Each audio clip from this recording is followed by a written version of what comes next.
I've lived in this neighborhood for over 20 years, and when people ask about Candlewood and they ask about listings in Candlewood, I don't have to pull up the listing description. I simply walk outside. I lived here in Candlewood for over 20 years. I have raised my kids here. I am still here, and today our tour is going to be about Candlewood specifically and this fantastic neighborhood. This is not going to be a video from somebody that shows one or two houses in here a year. This is going to be a video from a neighbor, me, who has lived here for 20 years, knows every street, knows most of the people that live in here, and we're going to do a very thorough tour of what you get with not only the neighborhood of Candlewood, but all the amenities that Candlewood has to offer. My name is Darren Rivers. I am the Northwest Realtor, and I'm managing broker of the Rivers Group. We help literally hundreds and hundreds of families either buy or sell their homes in Gig Harbor, and specifically, we help a lot of families relocate here to Candlewood. This fantastic place to live. Let's get into this video. And so a little brief background of what Candlewood's all about. Candlewood is about a 700-acre area. There's about 815 homes. It started really in 1988 as a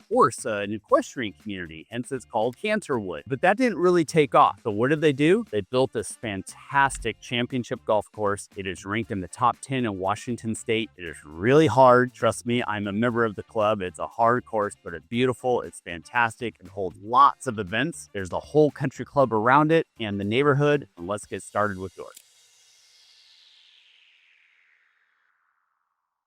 Okay, so let's talk about one of the main attractions of Candlewood, and that is what is right behind me, and that is the golf course living. So when you come through the gates of Candlewood, they wave you on in, and you are in a completely different world than any other part of Gig Harbor. This is unique. There is nothing like it around, and that is what makes Candlewood so great. So one of the attractions, and we're going to get into all the houses, we're going to get into the price points, we're going to get into the options, we're going to get into all that stuff. But let's talk about what really attracts people to being here, and that is golf course and the country club lifestyle. Golf course is ranked in the top 10 in the state per Golf Digest. I mean, it is obviously magnificent. These ponds, they actually stock with trout. You can go fly fishing out there. It's the whole lifestyle. You're on vacation every single day if you live in Candlewood. Now, if you're a resident in Candlewood, you do not have to be a member, and you could be a member and not live within the gates. So you don't have to live in here to enjoy the country club lifestyle, but if you're here and it's literally in your backyard and you literally just hop in your golf cart to come up to the clubhouse, well, that's a bonus. Okay, so let's talk about a little bit of the membership. And there's different levels of membership right now to become a full golf member, which means you have access to everything: the tennis courts, pickleball courts, the gym, the pool, the restaurant, bar, everything for you and your whole family. For kids up to age 26, it's a $15,000 initiation fee. And then your monthly dues are around $850 a month. And then whatever charges you put on that, well, then of course they go up there, but that's your base. But you can play golf every single day, and this club is open year-round. This is Western Washington. The winter, yes, it gets a little cool. Yes, it gets a little wet sometimes, but I'm a member out here, and we play golf year-round unless there's snow on the ground, and that so rarely happens that it's really inconsequential. You have access to everything, and then there's lower levels of memberships. If you're not a golfer, you can be a social member and take advantage of all the other things it has to offer. There's a few other memberships in between. You want to know more about those, reach out to me and I'll give you all the information you need on the different levels of membership here at Candlewood. So golf is a big passion of mine. I play a couple days a week. I've got a regular group of guys that I meet up with, and it is really kind of my thing away from work. So we're going to concentrate on the golf course for this little part of it, and then we're going to go to other parts of the club. But the golf, there's all sorts of different things. There's the men's club. There's the women's club. They do on Thursday nights in the nice time of year from spring to early fall, they do twilight golf. It's called couples golf. So they put together a bunch of different couples and you go out and do a little pseudo tournament every Thursday evening, and then they feed you dinner. There's all sorts of events. We have our major tournaments. Next week, we have our member guest invitational, which is a huge event out here. So it's a very active club that you can be a part of as much as you want, or if you just want to come out on your own on a Tuesday afternoon and play by yourself or just with a buddy, you can do that as well. You can certainly bring guests in, but this This is not a public course. Nobody can just walk in off the street and sign up and play golf. If it's a non-member, they have to be with a member who has invited them to play along, and they're only allowed a few times a year. So it's truly a private club where you get to know everybody. You find your little niche, your little group of people you like to play with. That's where you're at. All right, Cannerwood Clubhouse. Go check it out. Okay, so this is not a promotional video for Cannerwood. It's really not. It's really to educate you about Cannerwood, what it has to offer. And then, like I said, we're going to go into the neighborhood part, talk about all the housing and things like that. But a big attraction to Cannerwood is the club and the country club lifestyle that it offers. Right back there, that is the main clubhouse of Cannerwood. So the pro shop is in there, the restaurant, the bar. They have their administrative part. There's a whole outdoor patio. There's fire pits. There's everything over there. So I am standing on the 18th green. What's great about it, as soon as you finish this hole, which is a really hard hole, by the way, you go up there, you have a little drink afterward, you have lunch with your friends, come up for dinner, whatever it may be. That is the clubhouse of Cannerwood. Okay, so I'm standing in the men's locker room right here at Cannerwood. So the bar and restaurant are upstairs. The pro shop is right behind the camera over here. And this is the men's locker room. So back down that hallway, there's all the lockers that you can have, private lockers where you can keep your stuff locked up as long as you want. I don't have one because I live here in the neighborhood, but a lot of people that don't live in the neighborhood choose to keep a locker here. Also, there's the sitting area over here, the TV. They play poker here every Wednesday night. There's a poker game, a small little buy-in, and they play till, I don't know, wee hours in the morning. Anybody's invited to come. They're happy to take your money. I play once in a while, but not very often because I'm certainly not an expert poker player. So the ladies, they have their own locker room as well. I'm not going in there, obviously, but they have the same sort of setup with their own lobby, living room type space, social space, lockers in the back, I assume. I've never been in there. So remember I talked about how active the club is. Well, here's all of our stuff, our big major championships that we do every year, all the winners over the last, we've been here since 1988. And guess what? I'm up here a couple times. Where am I? There I am there, and there I am there. I've won a couple times. It's great. So this is the entrance to the pro shop itself. It's great. They have a couple chairs in there. We'll do a little walkthrough in a minute. They have coffee on there. So in the morning, a lot of guys get together, sit down in the chairs, and just kind of have their little morning session about whatever is going on in the world. But it's right here in the golf shop. Also in the back room of the golf shop, we have a full simulator. It's got a TrackMan all set up. So if it's cold and rainy outside, or if you just want to examine your swing, you can go in there, reserve the room as much as you want. Or if it's open, just go in and use it, and you can do all the analytics on your golf swing that TrackMan has to offer. We'll show you that too. Okay, so behind me is the practice facility, or actually I'm standing on part of the practice facility. That's the driving range out there. Unlimited golf balls for all the golf members. You can come up here and practice every day, all day, as much as you want. No extra charge for it. It's just part of your membership. They've got this tent right over here, so if it's rainy or whatever, you can get underneath there and at least stay dry. Just like these people here, you get a lot of people that walk by with your dog on this part of the golf course. You're not allowed to walk the rest of the golf course, but through here, often people do because they get little treats for their dogs in the pro shop, which is what I do with Coda as well. I'm standing on what we call the wedding tee. So right here, oftentimes they have weddings. They'll set up all the chairs and the little altar, if you will, or whatever it's called, where people get married, exchange vows. They do that right here. And then down below here, chipping area, putting green, all the practice facilities down there. And right down below that is the first tee of number 1. Okay, so we're looking back up the golf club again. Over here where all the golf carts are and everything, that's pro shop. There's bag room. There's kids that come out and clean your golf clubs if you want. You can store your golf clubs here. Obviously carts and all that stuff. If you are not a walker of the golf course, you can use theirs. Right up above, that's the banquet area, and they have the outdoor banquet area too. Right now it's got a tent over it. Sometimes it's open, but that's where they have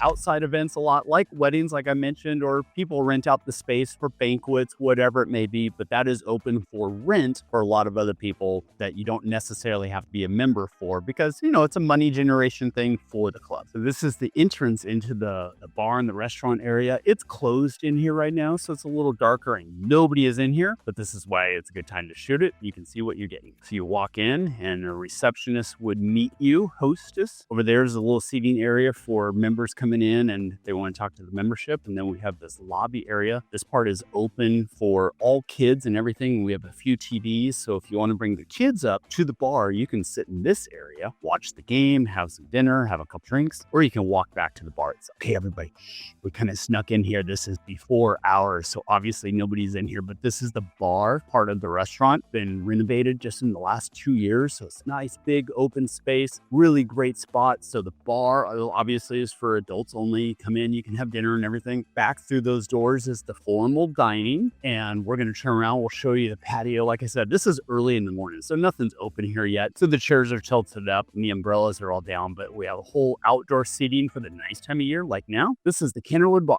All right, let's talk about one of the biggest attractions to the club these days, and that is pickleball. And you can see behind me, we got pickleball going. It is a very active pickleball community. There's different clubs, women's clubs, men's clubs, co-ed clubs, individual play, all the stuff. But these courts are always busy, especially this time of year. And guess what? When the winter hits, right up on top, way up there where it has the Kennerwood sign way up on top, they put a big bubble up there so it's all enclosed. There's many pickleball courts that are climate controlled, dry all the time. Right over here is some tennis courts, and behind us, what we're going to walk into next is the gym and the pool facility. And fun fact here, did you know that pickleball was invented here in Washington State, just about a half hour north of here on Bainbridge Island? Fun fact, check it out for yourself. So here, standing outside of the fitness center. To get into the fitness center, you have to have an app on your phone. Obviously, only members get, so it's just not open to anybody. It's only for the members. And by the way, one thing I forgot to mention is during the summertime, there's clubs or kids clubs all the time during the summer. So there's camps, golf camps for the juniors,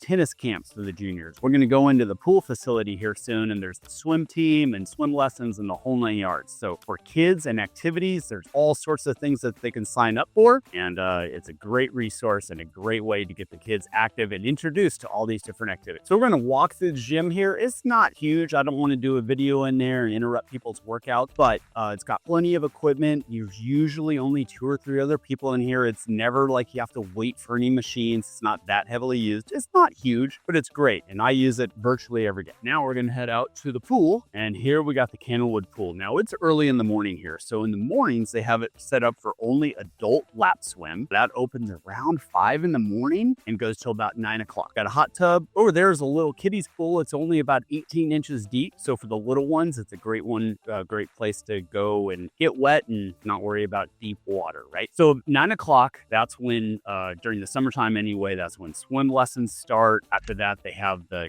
kids swim clubs, swim teams. They actually have little competitions here and everything against other clubs in the area. And then around noon, it opens up for everybody, for all the members, and it's pure chaos. I mean, there's kids everywhere. It's crowded on great summer days. They serve food over here. You can get drinks and lunch and the whole 9 yards. They have shuffleboard out there, cabanas you can sit under. When my kids were little, I was here a lot. And so anyway, this is the Kennerwood pool. Okay, so we're standing up above, and we'll turn around and show you where the bubble goes, or what's outdoor now. But this is looking down on the pickleball courts down below. Right behind it is the building where the gym is, and the pool's on the other side of that. There's a couple tennis courts down there. As you can see, it's 8 in the morning right now, and we already have some activity going out there with the pickleball courts. But if we pan around, right up here is the upper pickleball courts and tennis courts. And this is where in October, they put this big giant, we call it the bubble. It's a pressurized area that it's basically a glorified tent, but it's all enclosed, climate controlled. They have leagues going. People play until 9 o'clock at night if you like, and that is all indoors and covered. So if you're an avid pickleball player, like I have clients right now looking specifically in Kennerwood simply because they are avid pickleball people. Okay, so we are going to transition, and I know we spent a lot of time explaining about the country club, but that's a huge part of Kennerwood. Obviously, it attracts a lot of people to the neighborhood. It's what attracted me to the neighborhood initially. I wanted to live in that country club environment and raise my kids in it, and they took full advantage of all the things that club has to offer. But now let's talk about the residential part. And like I said, you do not have to be a member of the club to live in Kennerwood or vice versa, but many people do. So we're going to go and look at some normal, standard, if you will, traditional Kennerwood homes. And then there's a couple little different pockets that are very different genres that we're going to go look at some of those as well. While we're driving to the first location, again, Kennerwood's got about 815 homes. There is one common HOA for the whole neighborhood, which is $175 a month. And that gives you the 24-hour security. It's the road maintenance. It's the common area maintenance. We have some community parks. All of that goes into those dues.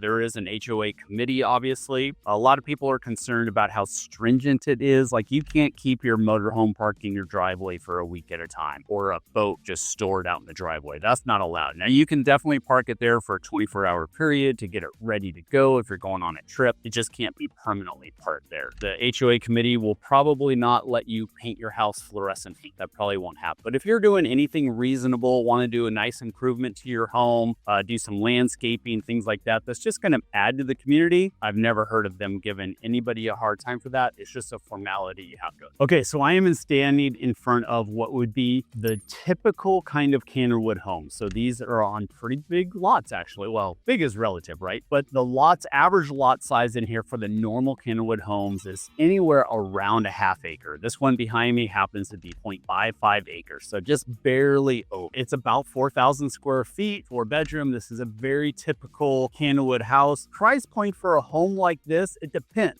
Some of the original homes in Cannerwood were built back in like the late 80s, early 90s. And if they've been updated, well, then they're going to be, 1.8, 1.9, sometimes a little above 2 million, depending on the size and how nice it is and how updated it is. If they're dated and they need all those new amenities added to it, well, then you might be more in the 1.5, 1.66 range. And it also depends, are you on the golf course? If you're on the golf course, that adds a whole new premium with the golf course view, of course. This house does not sit on the golf course, but it's super private, surrounded by wetlands and things like that. So there's no neighbors to it. And so this, you're looking at close to $2 million. Okay, so Cannerwood, for the most part, and don't quote me on this number, but I would say 650, 700 of the homes are kind of like what we just looked at, as far as bigger homes, 3,000 of, some of them over 6,000 square feet, on a little less than a half acre, sometimes a little more than a half acre. We have a couple anomalies here and there, but we have a couple other little neighborhoods, and one of them is called Forest Village. And we just drove into Forest Village now, and you can see there's some homes right here behind me, and we'll look out the window on the other side as well. I call this the snowbird home. Many people have a home here that they come just for the summer, and then they go somewhere south for the winter. But these, as you can see, are much smaller. The lots are much smaller, so they're a lot more like lock and leave kind of a thing. The homes in here are 2,000 to 2,500 square feet. Many of them are single story. They're really geared towards maybe a retirement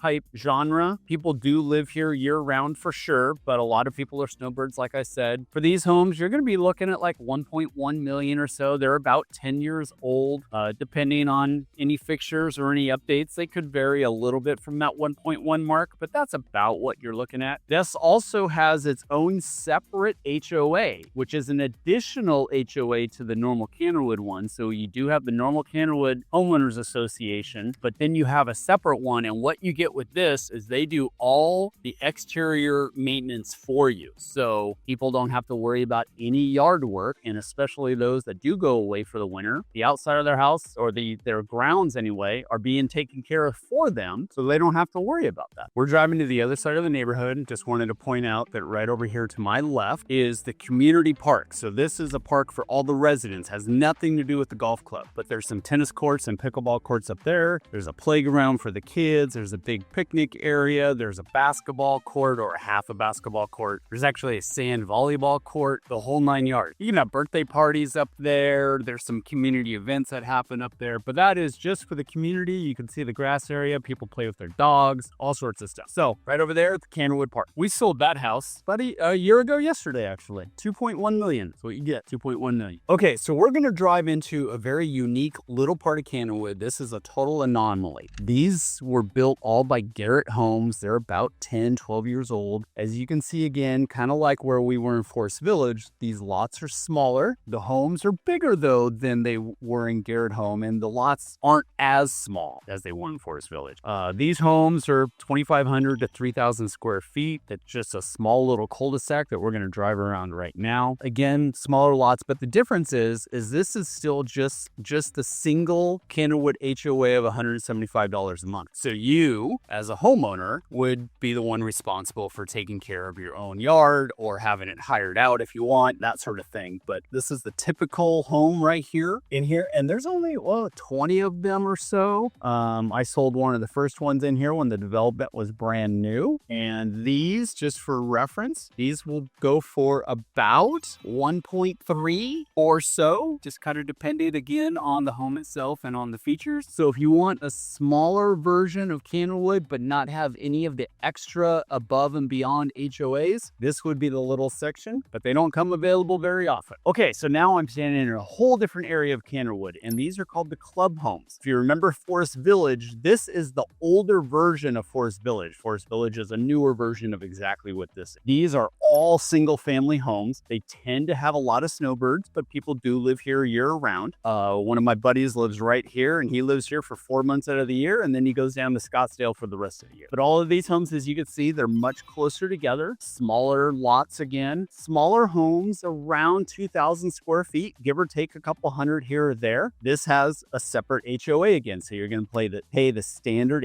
HOA fee, and then above and beyond, you're going to pay the HOA fee for this particular little area of Candlewood called the club homes. And again, just like the other place, it doesn't maintain your house at all, like not the roof, not the siding. It's a single family residence, so you're responsible for that, but the HOA takes care of all your yard maintenance for you. Okay, so this is the last section of Candlewood we're going to talk about, and these are the townhomes. And this might be the most sought after part of Candlewood. When one of these are up for sale, they hardly ever hit the market. Just somebody has to say, hey, I'm thinking about selling my unit, and boom, they're getting phone calls and offers all over the place. Now, they do hit the market once in a while. I sold one in here last year, so they do happen once in a while, but for the most part, they tend to be off-market deals. Here's the difference with this little area. First of all, they're attached. There's 3 units in each building. So if you're on the end units, you have windows on the sides. If you're in the middle unit, you don't have any windows on the side, right? You just have them on the front back. They all sit on the golf course. They're all on the number 1 fairway. And since these are their townhomes, but part of the HOA for this is your exterior is covered. So they cover your exterior siding, the paint, the roof. I mean, that's a common roof. So of course they cover that for you. And again, they have their additional HOAs. This is probably the most expensive of all the HOAs in Candlewood, but because it covers exterior maintenance, covers the landscape maintenance, all those things. So of course they cost more. What's the price point in here, you ask? Well, I would ask. So the unit that we sold in here a year ago sold for a little over 1.1 million, and it was completely dated. Like they gutted it, put a couple $100,000 worth of updates into it. The unit was just on the market here last week, and it was on the market for about 10 days at $1.5 million,